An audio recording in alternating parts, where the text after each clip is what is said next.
और आपने ये कहा वो 5 बताओ जिसका छठा कोई नहीं। हम मुसलमानों पे 5 नमाजें अल्लाह ने फर्ज की है, छठी नमाज फर्ज दी। वो 6 बताओ जिसका 7वां कोई भी नहीं। अल्लाह ने जमीन आसमान को 6 दिन में पैदा किया है, 7वां दिन नहीं लगा। वो 7 बता जिसका 8वां कोई नहीं, कि अल्लाह ने 7 आसमान बनाए हैं, 8वां आसमान नहीं है। वो 8 बताओ जिसका 9वां कोई भी नहीं। कहा कि अर्श की उठाने वाले 8 फरिश्ते हैं, 9वां फरिश्ता कोई नहीं। वो 9 बताओ जिसका 10वां कोई नहीं। फरमाया कि बनी इसराइल में 9 फसादी थे, 10वां फसादी कोई भी नहीं। ये 9 भी काफी होते। और आज भी अगर देखे आजकल की बड़े बड़े फसादियात तो 9 ही मिलेंगे। अगर गिनना हो घर में बैठकर बड़े आराम से तसल्ली से गिन देना, ये बड़े बड़े 9 फसादी कौन है। आज भी इस दौर में 9 ही मिलेंगे।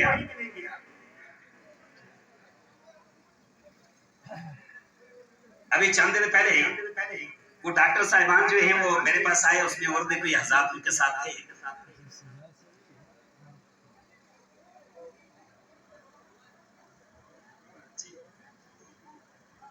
इससे पहले एक वाकया सुनाऊं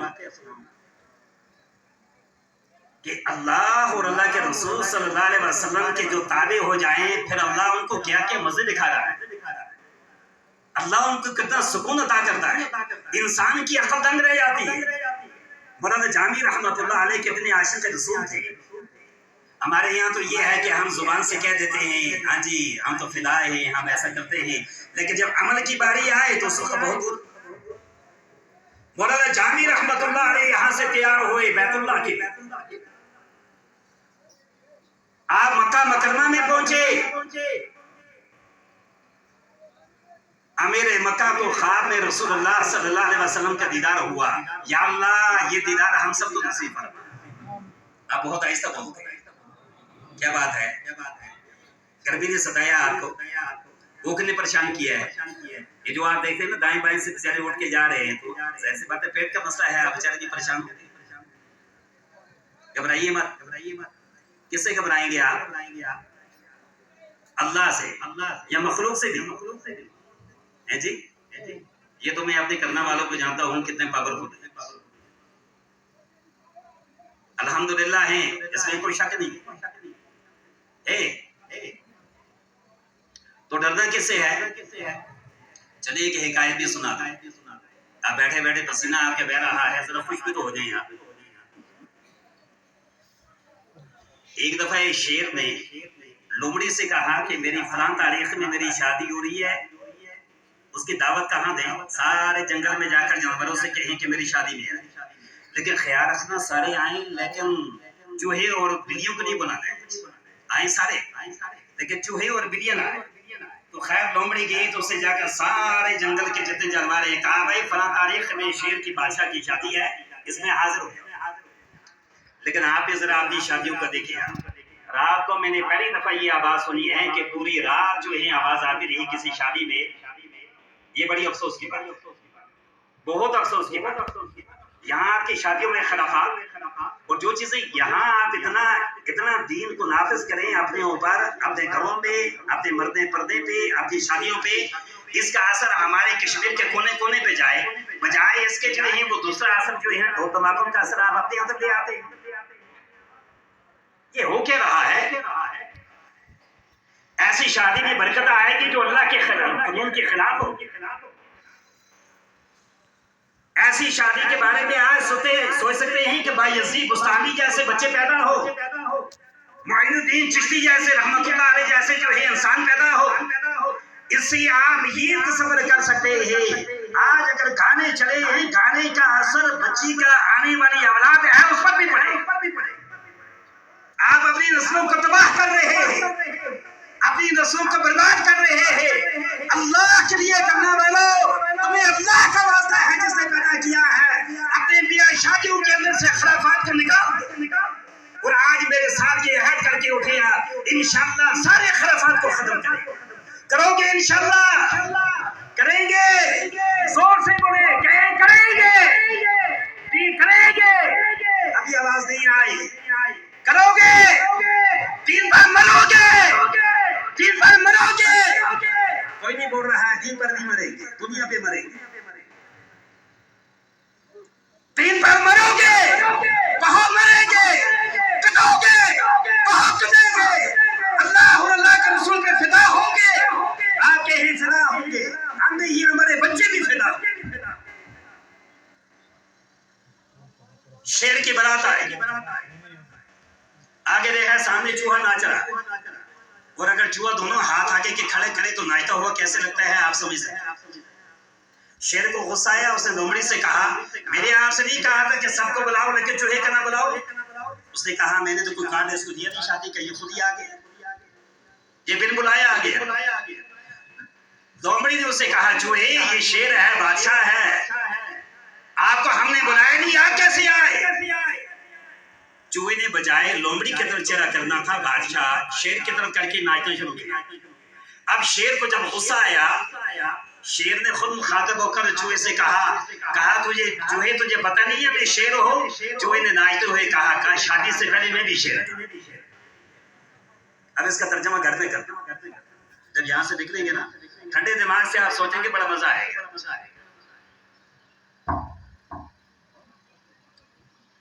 चलिए आगे बढ़िए। तो ये डॉक्टर हजरत वहां पर जब पहुंचे, आप देखिए आप इतनी बड़ी बड़ी डिग्रियां हमने हासिल की, लेकिन अगर हमें पता नहीं है अपने दिन के बारे में खबर नहीं। इन्होंने कुछ ऐसे वाकयात जब पता चला कि भाई कब्र के अजाब के बारे में, बाकी दूसरी चीजों के बारे में, उसमें से अच्छे डॉक्टरों ने कहा मौलवी साहब कभी कभी है कि हमारी जुबान तो कहती है, कान सुनते हैं कि कब्र का अजाब बरहक है, लेकिन हमें यकीन नहीं होता। अब जब एक ईमान वाले को इस चीज का यकीन ना हो, उसका ईमान रहेगा। ईमान तो ये है अल्लज़ीना युमिनूना बिल गैब, हमने अल्लाह को नहीं देखा, अल्लाह को मानते हैं, रसूलुल्लाह को नहीं देखा, रसूलुल्लाह को मानते हैं, सहाबा को नहीं देखा, सहाबा को मानते हैं, और मोहम्मद रसूलुल्लाह पर जितने अहकाम नाज़िल हुए हैं हमने नहीं देखा, लेकिन ऐसे मानते हैं जैसे हमने अपनी आंखों से देखा। ये है वो ईमान।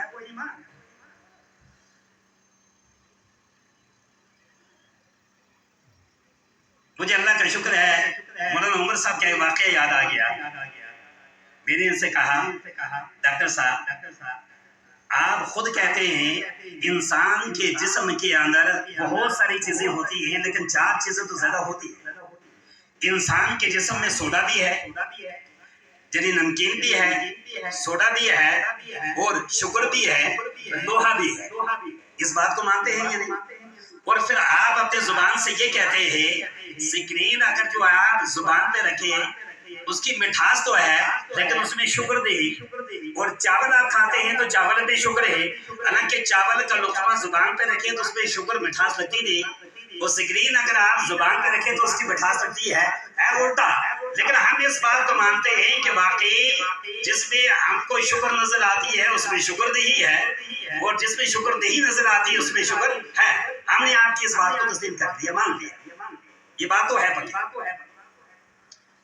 लेकिन आपको भी एक बात माननी पड़ेगी, 2 चीजें हैं, एक अंदर का शुक्र है जो नजर नहीं आता, एक बाहर की शुक्र है जो फैक्ट्री में बनती है, बोरियां की बोरियां भरी है, ढेर लगा है, वो नजर आती है, वो शुक्र नजर आती है, अंदर वाली शुक्र नजर नहीं आती।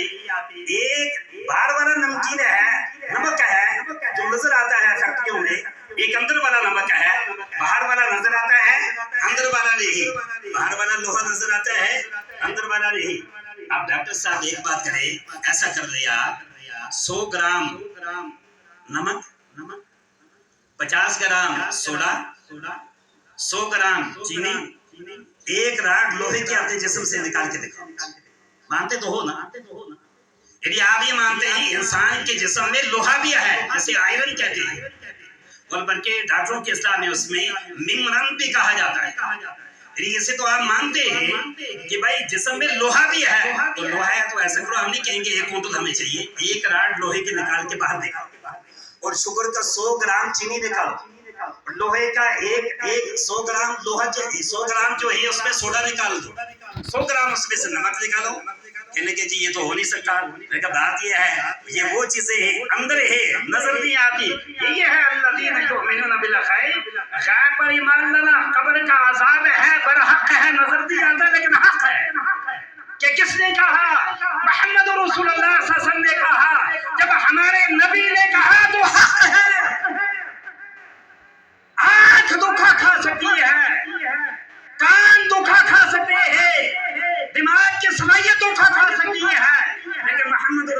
सल्लल्लाहु अलैहि वसल्लम की कही हुई बात, इसमें कोई धोखा नहीं है, 100% सदाकत है, हम इसे तस्लीम करते हैं। और उसके बाद कहने लगे कि अल्लाह आपको जज़ाए खैर दे, हम तो दीन से दूर जा रहे थे, अब हम सारे के सारे जो है इस चीज को मानते ही आज हमें पता लग गया कि अज़ाब क़ब्र हक है। अब सारी जिंदगी कहाँ ज़ाया हुई। चलिए शायद आप भूल गए होंगे, मैं आपको ले चलता हूँ मक्का की तरफ। अमीर मक्का को ख्वाब आया कि मौलाना जामी को रोको, मौलाना जामी ये मदीना की तरफ जा रहे हैं, इनको रोको। अमीर मक्का बड़े फिक्रमंद हुए। एकदम मौलाना जामी जब मदीना मुनव्वरा की तरफ जा रहे हैं, रास्ते में हायल हो गए और इनको पकड़ लिया और लाकर जो है वापस कर दिया। मौलाना जामी रहमतुल्लाह अलैह आशिक़ रसूल थे, फिर मौका तलाश किया और वहां से फिर निकले। अमीर मक्का को फिर मोहम्मद रसूलुल्लाह सल्लल्लाहु अलैहि वसल्लम की ख्वाब में दूसरी रात ज़ियारत हुई। कहा जामी वहां निकल चुके हैं, मेरे रोजे की तरफ आ रहे हैं, जामी को पकड़ लो, मेरे रोजे की तरफ मत आने दो।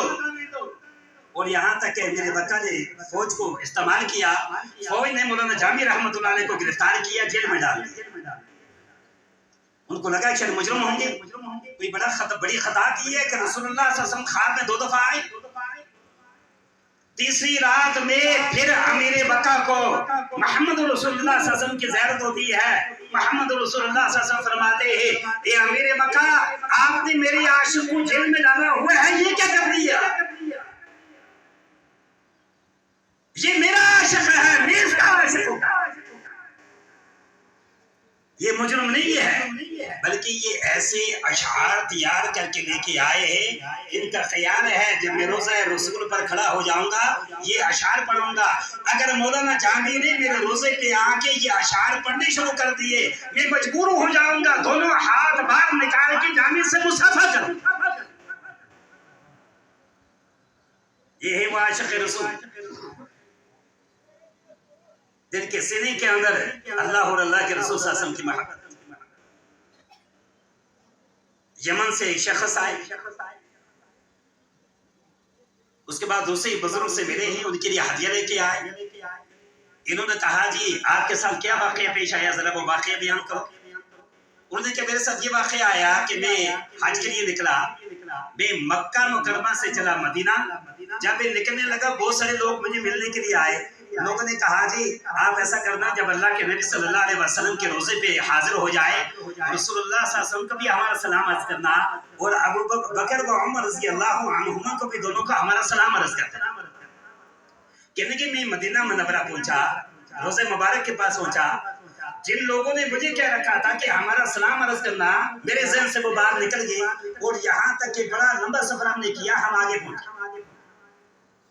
मैंने अपने साथियों से कहा कि आप ऐसा करो, आप चले जाओ, मुझे वापस जाने हैं कि अमानत है मेरे पास, मैं वापस जा रहा हूँ। उन्होंने कहा कि अगर आप चले जाएंगे उनका सलाम पेश करने के लिए, हम यहाँ से निकलेंगे, कब आप हमें मिलेंगे? हम तो मक्का पहुंच जाएंगे, आप जल्दी नहीं पहुंच सकेंगे। इन्होंने कहा कि आप चले जाओ, मेरे सवारी भी ले लो, लेकिन मुझे जाना है रोज़े रसूल वापस, अमानत है, मुझे अमानत पेश करना। वापस आए। इन्होंने क्या किया, अल्लाह के नबी सल्लल्लाहु अलैहि वसल्लम को उन लोगों का सलाम पेश किया, अबू बकर व उमर रज़ी अल्लाहु अन्हुमा को भी सलाम पेश किया। और रात को सोच रहे कि मैं क्या करूं, तो सो के मस्जिद नबी के अंदर। जब सोए हैं तो मोहम्मद रसूलुल्लाह सल्लल्लाहु अलैहि वसल्लम का ख्वाब में दीदार होता है। सुभान अल्लाह, दीदार क्यों ना हो, हजारों किलोमीटर बैठकर लोग दीदार करते हैं। वहां तो रोजा भी आई है, मौलाना जामी भी वहीं सोई, फासला भी दूर कर ली है। मौलाना जामी रहमतुल्लाह अलैह ने फरमाया या अबुल वफा, उन्होंने कहा या रसूलुल्लाह, मेरा नाम अबुल वफा नहीं है, मेरा नाम है अबुल अब्बास। आपने फरमाया नहीं, आपकी कुनियत जो है अबुल अब्बास नहीं है, अबुल वफा है। वो इसलिए कि आप वफादार हैं, इस वजह से आकर जो लोगों ने कहा था हमारा सलाम अर्ज करना, आपने वफा की।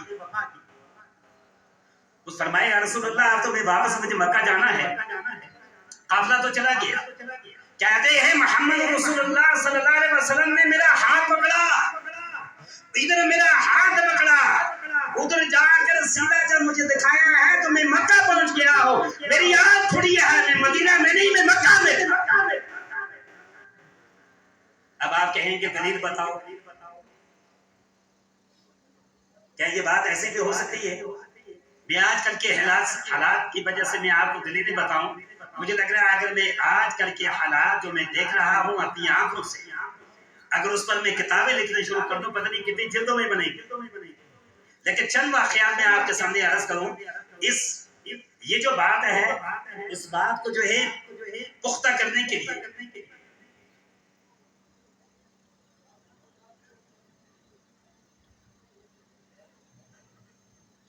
एक लेडी है श्रीनगर के डॉक्टर, उनके ऊपर कोई जिन्नात का मसला हो गया और यहाँ तक कि सिर जादू के जरिए से किसने जिन्नात को मुसलत किया।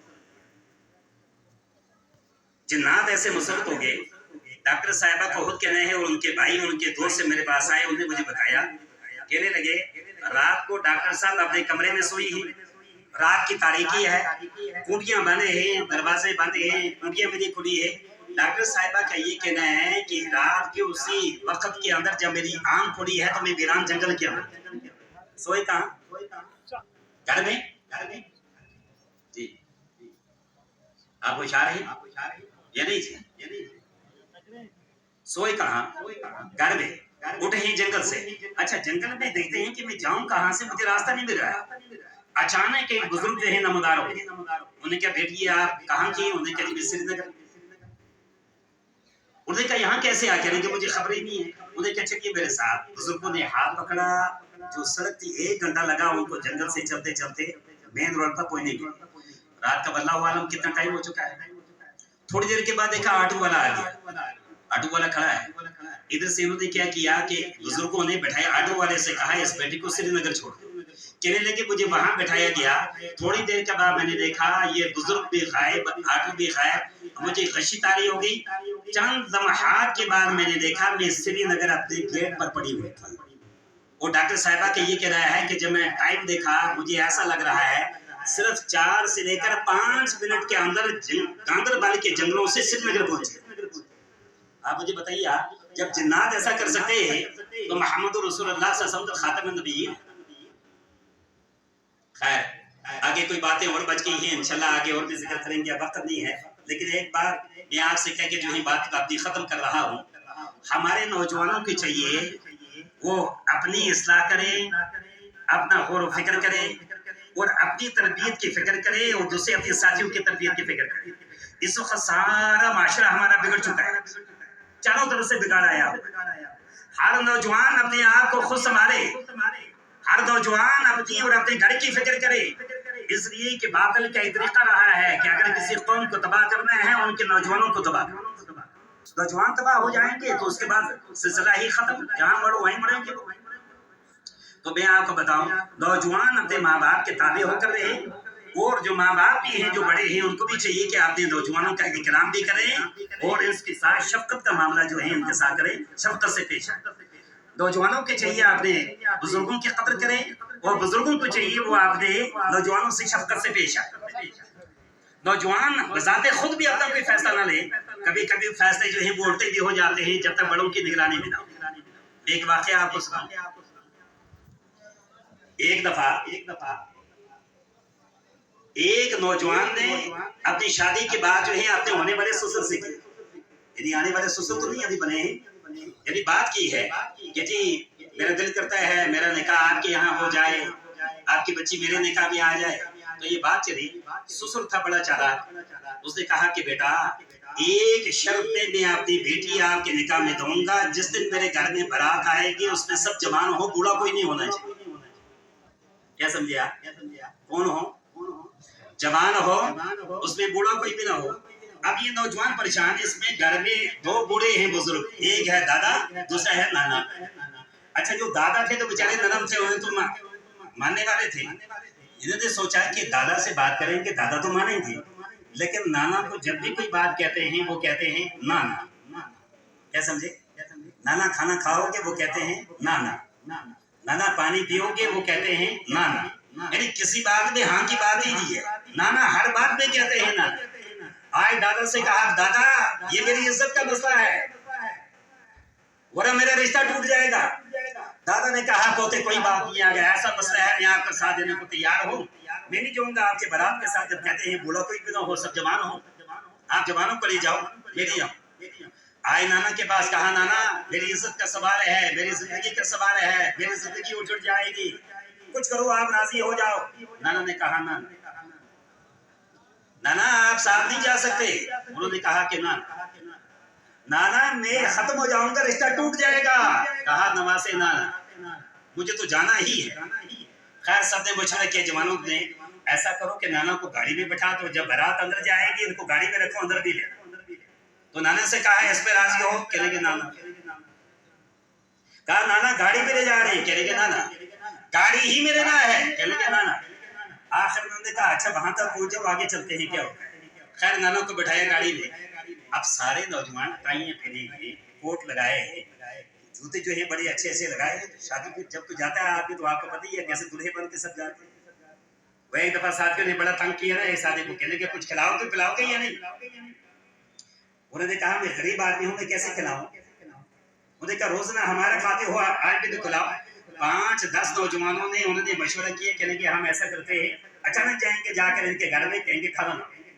आज जब अचानक चले गए तो वहां जूते वूते नए वगैरह पड़े हुए थे।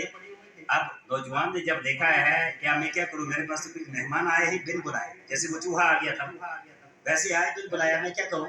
इसने सारे नौजवानों के नए जूते लिए बाजार में फरोख्त करके अच्छे खाने के इंतजाम। जूते किसके बेचे? सुभान अल्लाह, करो मजे, टाइयां पहन के आए हो, खाओ अच्छा खाना। आप जब खाना खाया ना दस्तरखान लगा, वो बड़ी मस्ती में दूसरे से कहते हैं यार खाना तो वाह वाह क्या कमाल किया है। वो बार बार उनसे कहते हैं आपने बड़ी तकलीफ की है, यानी कि यार मैंने क्या तकलीफ की है, ये सब आपके जूतों का सदका है। वो कहते नहीं नहीं भी ऐसे इतनी बड़ी बात आपने कह दी, हमारे जूतों का सदका नहीं, ऐसा थोड़ी है, ये सब आपका कमाल है। बाहर जब निकले हैं ना हाथ वाथ साफ करके, कहने के हमारे जूते कहाँ, कहा मैंने तो पहले ही कहा था ये सब आपके जूतों का सदका है। तो खैर बुजुर्ग को रखा किसमें? गाड़ी में। अब जवान जब अंदर गए हैं, इनके होने वाले ससुर ने जब पहले नजर उड़ाई है कोई बुजुर्ग तो नहीं है, बूढ़ा तो नहीं है, कहने लगे बेटा एक शर्त तो आपने पूरी की है, लेकिन एक शर्त और है, जब किसी को कोई काम करने की ना नीयत हो ना, वो हजारों बाने करता है। नमाज पढ़ने की किसी को नीयत नहीं है तो 1000 बाने। वही साहब जब मस्जिद में आए सबसे पहली दफा उन्होंने बजाय वुजू में सबसे पहले कौन सा हाथ धुला जाता है? हाथ धुलते हैं ना, फिर उसके बाद चेहरा, उन्होंने सबसे पहले पैर धुले। तो लोगों ने साथ वाले ने कहा भाई ये क्या करते हो आप, वुजू के फराइज में से पहले पैर धुलने नहीं है। उन्होंने कहा पैरों में से धुलता हूँ, अल्लाह ने पैरों को सलामत रखे, यही सबसे पहले मुझे मस्जिद मिलेगी। तो हक नहीं कह के पहले बीवी को धुलो। तो आखिर में जब नजर उड़ाई, अब क्या हुआ, कहने लगे बेटे बेटी का रिश्ता दे दूंगा, बारात आपकी जाएगी, लेकिन शर्त ये है मेरे मकान के पीछे जो पानी की नहर जा रही है इतना इसमें दूध बहा दो जितना पानी जा रहा है, तब जाकर बच्ची दूंगा, वरना नहीं। अब बेचारा फंस गया। अब इतना पानी की नहर, उसके बराबर दूध, ये किसकी हिम्मत है। अब मायूस होकर जब लौटे हैं ना वापस, नाना ने पूछा क्या हुआ।